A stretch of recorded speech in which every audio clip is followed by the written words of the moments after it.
નમસ્કાર, GS news 24/7 માં આપનું સ્વાગત છે। હવે જોઈએ આજના સમાચાર।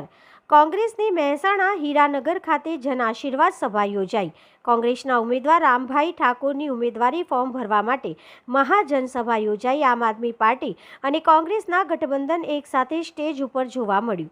સભામાં કોંગ્રેસના દિગ્ગજ નેતાઓ ઉપસ્થિત રહ્યા। વિજાપુર વિધાનસભાના કોંગ્રેસના ઉમેદવાર ડોક્ટર દિનેશભાઈ પટેલ પણ ઉપસ્થિત રહ્યા હતા।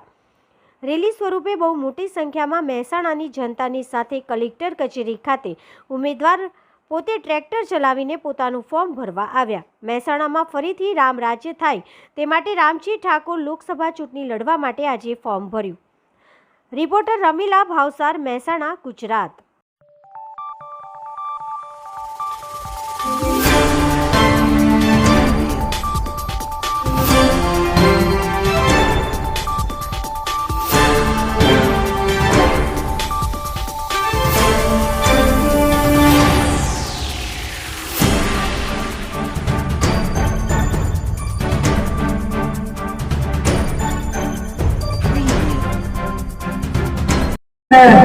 रामभाई मोटी मतों से जीते ये बाबत कांड राखे आप सर्वने वंदन।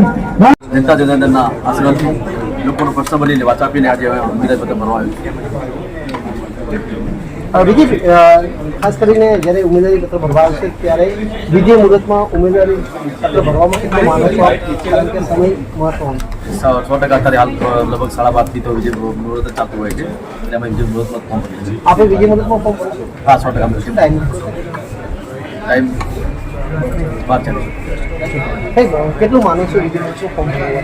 100% હું કર્મચારી સંકળાયેલો છું એટલે આશા રાખું છું વિજય મુહૂર્તમાં ભરવું એ મારો કર્મચારી જીતની કેટલી આશા? જીતને કયો માનો છો? 100% જીતમાં અમારા કાર્યકરો, અમારા કોંગ્રેસના તમામ કનિષ્ઠ કાર્યકરો, તમારું કાર્યકરો જમીનથી જોડાયેલા છે અને છેલ્લા 2 મહિના જીત માટે તમામ પ્રયાસો કરેલા છે। આપ માનો છો ને બીજી મુદતમાં ફોર્મ ભરે તો જીત પાછી નથી મળી? 100% વિજય મુહૂર્તમાં ફોર્મ ભરવાથી આજે અમારા ઇન્ડિયા ગઠબંધન દ્વારા તમામ પ્રદેશના મોટી મંડળનો ખૂબ આભાર માનું છું અને મહેસાણા જિલ્લાના તમામ મોટી મંડળનો ખૂબ આભાર માનું છું કે પાર્ટીએ જ્યારે એક સામાન્ય વર્ગમાંથી આવતા એક ખેડૂતને એક સમાજ સેવાની ટિકિટ આપી છે। પહેલાં તો મારા તમામ હોદ્દેદારોનું ખૂબ ધન્યવાદ, દિલથી આભાર માનું છું અને આજે ખૂબ મોટી સંખ્યામાં લોકો જનતાના અવાજ બનીને હું અહીંયા ફોર્મ ભરવા માટે આવ્યો છું। કે કેટલા મતોથી જીતવાની આશા રાખો? આ વખતે મહેસાણામાં રેકોર્ડ બ્રેક થવાનો છે।